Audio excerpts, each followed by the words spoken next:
ကျွေးရနူးညံ့နေတဲ့ပဇွန်အာလူးကြော်ပဇွန်စီပြန်ချက်စားပြီးတော့ပြုတ်စားတွေညင်းငွေနေပြီဆိုရင်တော့အခုလိုမျိုးလေးပဇွန်အာလူးကြော်ဟင်းလေးကိုလှုပ်ရှားကြည့်ပါဗျာ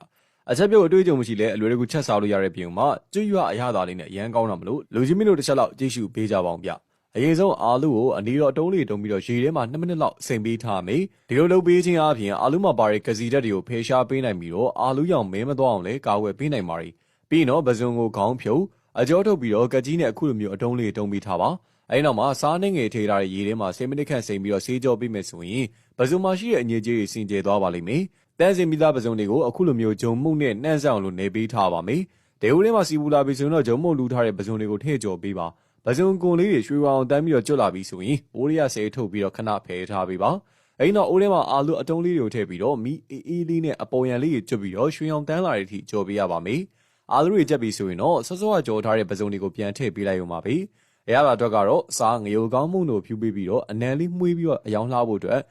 ငရုတ်သီးစိမ်းအနေအတုံးလေးနဲ့ကြက်သွန်အနီတုံးလေးတွေကိုထည့်ပေးရပါမယ်။အာလူနှမ်းဆက်သွားအောင်လို့ခဏလောက်အမြန်မှုေးပေးပြီးသွားပြီဆိုရင်တော့အပြည့်အကျွတ်ပြီးတော့အထက်ကနူးညံ့နေတဲ့ပဇွန်အာလူကြော်လေးကိုရရှိပါပြီ။အာလူရဲ့ချိုးစင်းရသာလေးနဲ့ပဇွန်ကလည်းကျွတ်ရနေရကြောင်းမလို့အိမ်ကကလေးလူကြီးမျိုးကြိုက်နေတတ်ကြပါရီ။လူကြီးမင်းတို့အတွက်လည်းအမီးလိုအပ်နေပြီဆိုလို့ရှိရင်အခုလိုကြော်စားကြည့်ဖို့အတွက်မမေ့ကြပါနဲ့ခင်ဗျာ။